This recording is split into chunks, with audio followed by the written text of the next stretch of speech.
Okay, here we go with the second semifinal from Tokyo. This one between Alessio Foconi and Daniele Garozzo. 3, 2, 1, play. So, two Italian teammates going at it in the semifinal. We do know Foconi is going to win, as he fenced in the final and in fact won the entire event. So, no surprises there, no spoilers. But Foconi and Garozzo have fenced each other quite a lot internationally. And Foconi has won every single bout, I'm pretty sure. And this probably has a lot to do with the fact that they're teammates. I don't know their record in tournaments outside of just FIE events. For example, I don't know how often they fenced in Italian nationals, for example. But Foconi certainly seems to have Garozzo's number on the world stage. And hopefully here, as he wins this bout, we'll see him show how to deal with Garozzo's marching attack. Because Garozzo's marching attack, although it is very, very powerful, it's also a bit predictable. And with someone like Foconi who's seen him so much, he's probably figured out a few tricks that work against it. And if I remember back to some of their previous bouts against each other, that does prove to be the case more often than not. So there's a few things that might come up here. First off, Garozzo tends to be pretty weak right off the line. Foconi might try actions like that right off the line to try and forestall Garozzo's marching attack. If he can't do it, of course, it's not a threat. Also, Garozzo, when he finishes, tends to either want to change lines and finish a little long or finish pretty close, but there is kind of a range in there, kind of at medium distance when he's finishing, where he can get a little bit locked up and not really know which way to finish, whether long or short. And right at that zone, he is vulnerable to all kinds of stuff, parry post, counterattacks. I think I mentioned that briefly in his bouts at Rio, I think against Abu El Qassem, that came up more often than not. So we'll see if what Foconi's strategy is going to be here. Looks like Garozzo just lets Foconi march, and gets a parry post, but oh no, it was Foconi's blade contact there, I guess. I didn't hear the blades very well. I'm actually going to turn the volume back up. Very nice flick there by Foconi to finish his attack. Continues to march. Garozzo, let's see. Okay, finds the blade. Foconi finds an off target there somewhere. Garozzo was staying pretty close on defense there again, despite being flicked pretty solidly by Foconi previously as he tried to step in. Alright, so here Garozzo marches. Foconi very calmly just puts the blade out into it, so he's totally unafraid of this. Their past results probably help him be confident here. Oh, very nice. Beat forward, transition to flick the flank. Or actually, that was more of a beat in 3, sorry. But then switching to flicking the Foconi's low inside line, Garozzo's low outside. Again, just calmly offering the blade into Garozzo's march. And there's Garozzo's longish finish. If the distance is right for him, that's usually what he tries to do at the end of his attacks. If he gets crushed on, he'll go a little bit shorter. That also indicates that Foconi might have been a little bit far away to defend against that march optimally. We'll see. Oh, parry post off the line. Garozzo very rarely tries attacks off the line like that. And when he does, they tend not to work so well as we see here. Foconi kind of unlucky to miss a riposte behind the head. But he is showing that off the line he is not to be messed with, especially with that fast parry post. There it goes a little bit compound with the coupe. Garozzo did seem to see it in time, though, as he got away. Was also able to find the blade and just get an off target. Oh, interesting. Interesting time to step in there for Garozzo. Now Garozzo marches again. Foconi just offers the blade into it. Okay. It's a little bit dangerous. But Garozzo's being super patient. That's still attack right. Yep. Foconi being a little ambitious there to try and take it over. Referee isn't buying it, though. And Garozzo really didn't stop moving forward there.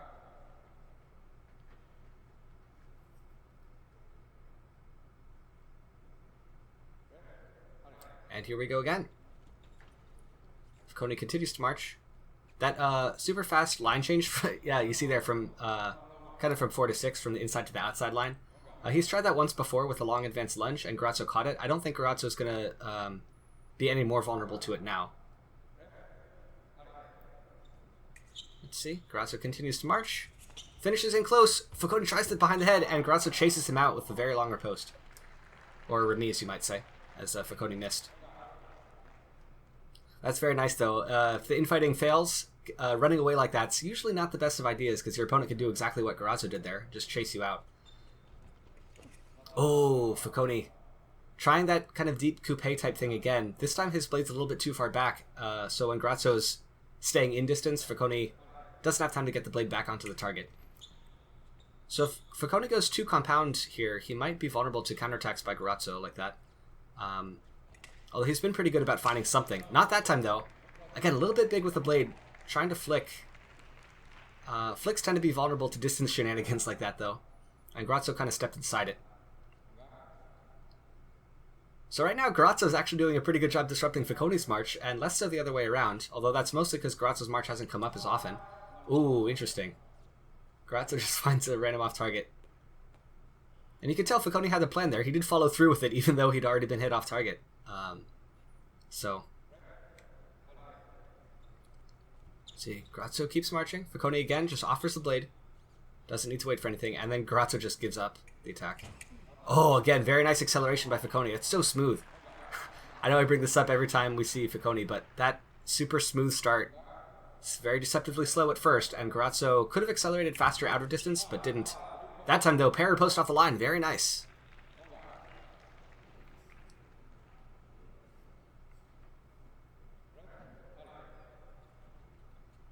Okay, Foconi marches, finishes again with that very smooth start, but Grasso just makes a ducking counterattack. Makes it look pretty easy, honestly. That timing is usually very hard to find with such a slow start and such a fast finish by Foconi. Let's see here in slow motion. Yeah. That was also, I think, a little bit lucky for Grasso. Oh, beautiful. The referee calls that the riposte. I personally saw that Foconi tried to hit once and it may not have worked, so that may have technically been the remise of the riposte, but the idea is the same. Foconi with that behind the head touch is also very beautiful to see. And Foconi keeps on marching. Grasso gives it up. Okay. So now Grazzo's kind of changed his strategy. He's looking for a pair riposte. I did hear 2 blade contacts there. I'm not sure if Grasso will ask for this one. Okay, he's not going to. So I guess I'll trust the referee and say that Foconi took it back after Grasso did, like immediately afterwards. It was like butt up, very close together. But it is separable, certainly.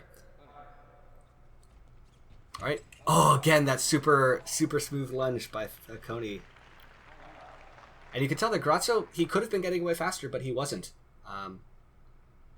Not really sure why he's trying to stay in distance. Maybe he thinks that counterattack will work again. But honestly, the previous one may have just been luck, more than a good situation for Grasso. Grasso marches, though. Foconi is being a little bit more active, trying to defend it, though. Staying in distance, searching. There it is. Oh, again. So Grasso is actually pretty good at infighting himself when the distance is in that situation and he gets crushed on. He often uses counter time and then goes behind the head or like a pre-remise or something. Pre-riposte. Although, with Foconi, he's actually had mostly the better side of these exchanges. Yeah, there. Takes a nice big circle 6, right as Grasso tries to finish super short. And that gives him all the time he needs to step in safely. So it looks like rather than trying to like thread the proverbial needle and find the perfect distance to like mess with Garozzo's ideal finish, he's instead just letting the distance go pretty short, which Garozzo normally likes, and then just beating him with the blade. He's also going to switch his body cord here. So a little bit of downtime. Given that the scores are still pretty even, I would say this probably doesn't really benefit anyone. Of course, it will benefit the fencer who's better at maintaining their mental and physical state through the time when they're not fencing, but I imagine they'd both be pretty good at that. Both are very seasoned and experienced high-level fencers, so those are no reason to assume they won't. But on the other hand, as Foconi is currently the one messing with his equipment, that probably means Garozzo's going to have a little bit more downtime and a little bit more calmness to think, maybe come up with a few more tricks he can pull against Foconi's attack. That ducking counterattack, I feel, has got a very short shelf life. It may not work again once, or it may only work a couple more times. So, if Foconi can march, I think Garozzo's still going to be on the back foot here. Let's see. Call his attack no from the left, okay. And again, Foconi missed that flick. He's being a little bit, favoring that flick maybe a little too much, because Garozzo's able to just figure out the distance to step inside. Okay, Garozzo marches again. Blade's super low for him. Normally likes a higher 3. Finishes pretty directly and goes off target. That's, again, a better distance for Garozzo when he can, he has time to kind of finish a little bit out in front, maybe have room to change lines there. That time he didn't, but he could if he wants to. Fortunately, not able to convert that into a touch, though. Let's see it again from this angle. Yeah, interesting. Garozzo starts with the blade pretty low now, and just finishes straight. Good distance, good everything, except he missed. And looks like Garozzo is going to be switching weapons here.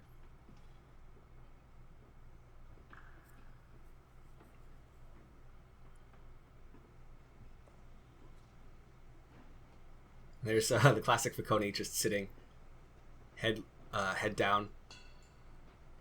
I wish I could tell what's going through his head, but with Foconi you never really know. It's usually something brilliant, though.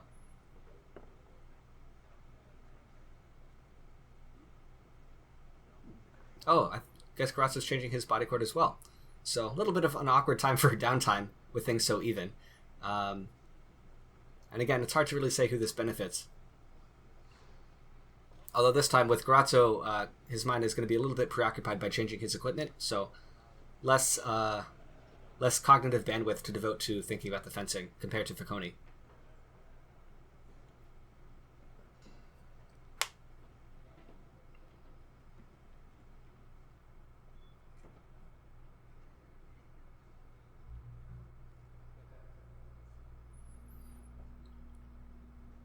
Okay, straighten that weapon, make sure everything's ship shape, and here we go again.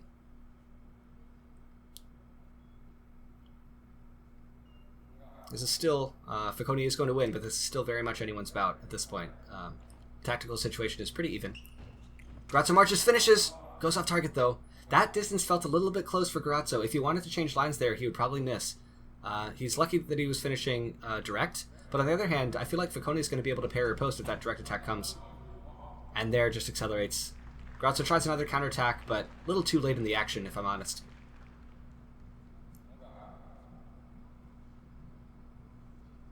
So once again, that counterattack not really the best for Garozzo, especially when Foconi isn't going for a super wide flick. It's much harder to find a good time to counterattack if your opponent's blade is way out in front of them and coming towards you. Okay. Garozzo again doesn't really want to follow his march through. Foconi just offers the blade into it. Okay. Manages to take it over. Oh, interesting.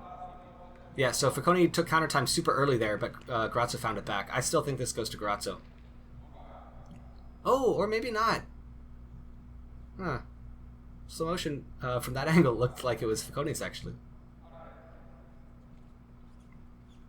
Foconi keeps pushing. Garozzo just gives up space. Oh, wow. Again, Foconi just missed that. That one, it didn't look like he was even flicking. That was just, I guess, a really good read by... Yeah, he just missed straight up. And Garozzo gives him a nice tap on the shoulder to let him know not to miss. Alright, Foconi on the march once again. Oh, yeah. And again, Garozzo wanted to stay in distance there because Foconi started so slow, but Foconi could just accelerate that immediately. And Garozzo's parry isn't quite fast enough to get there. Okay. More of the same. Okay.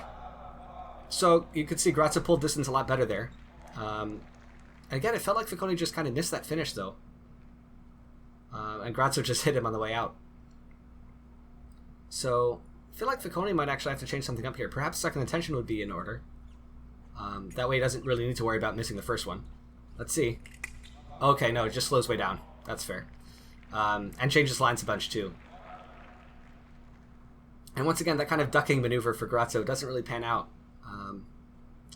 So I don't think sticking to that would be very wise. Foconi on the march. Oh, ooh, interesting. So Garozzo stepped in to try and find the parry, but Foconi beat it at the exact same time, it sounded like. So that's still a beat attack from the left. I think Garozzo might ask for a video review here, but I'm pretty sure the ref's call was correct. Let's see. There's Foconi's beat. Yeah, that's definitely Foconi's blade take. No two ways about it. Yep. Very nice call.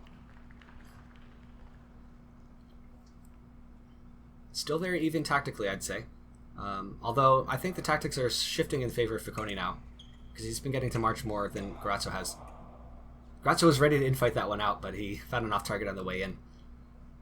Probably good for him, because Foconi's infighting has proven superior this bout, I must say. Okay, Foconi marches again.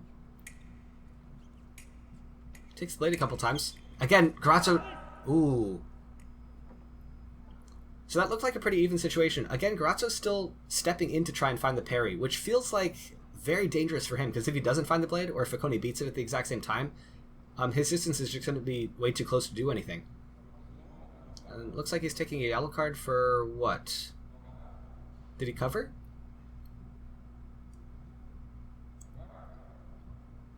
I didn't see anything particularly wrong there. Wish we had slow motion of that. And 12 seconds left. They're just going to play tap-tap on the blades.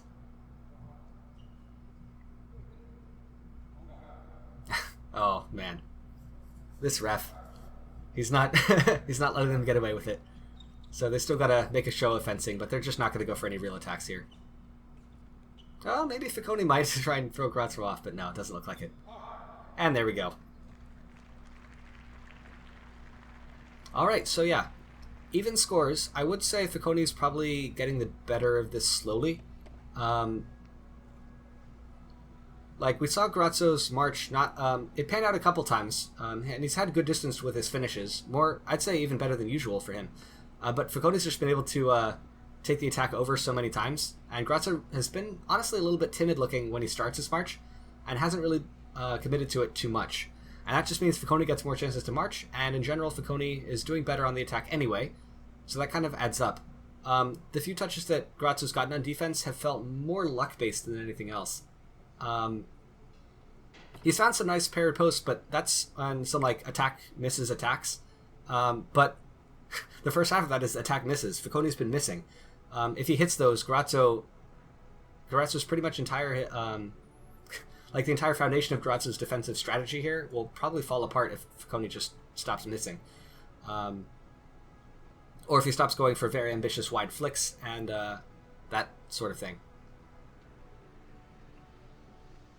So we'll see. I mean, Garozzo's distance on defense is very good. The only thing is, like, he needs to not get hit. And his blade work, actually, he once had a pretty good distance to parry or post, but Foconi's deceptively slow start meant that he was still able to catch Garozzo before he knew he had to parry, which is a little bit concerning. But we'll see.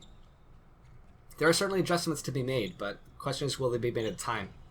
Oh, Garozzo finishes too long, and that twisty counterattack by Foconi. That is, like I said before, a bit of a vulnerability of Garozzo if he decides to finish long. A little bit too long for the distance, that can happen. He is very good at like going behind the head there, but if he doesn't know he has to until it's too late, then it's an easy one-like counterattack for Foconi. Again, Garozzo marches. It does look like, well, I was going to say it looks like he's trying to march a little bit more, but he just gives it up. And again, Foconi finishes with that low inside line flick, kind of in 7 to Garozzo's flank. Oh, man! Again, Garozzo had decent distance to parry. He could have pulled distance a little bit more there. Normally, I think right there you would make a retreat before the parry, but he didn't, and that's all Foconi needs. And Foconi's rapidly running away with this. Oh, that stop hit! Right is, yeah. So Garozzo takes the blade. That's Foconi's cue to stop hit, because if Garozzo's taking the blade, his blade can't be forward enough to hit in time. So there it is, and he runs away. Beautiful timing. Okay, Foconi marches. Oh, man, with the remise behind the head. Just like that, 5 touches right in a row in, what's that, 21 seconds of fencing? From 10-10 to 15-10. That's all it takes. Did kind of feel like Garozzo fell apart towards the end there, but also great fencing by Foconi, showing why he is going to eventually emerge the champion of this entire event. Thank you guys very much for watching. I think I might do some of the next bouts from this tournament, if I can't hold myself from watching them myself without commentating them. But that'll have to wait until tomorrow, because it is getting a bit late. Until then, as always, stay sharp.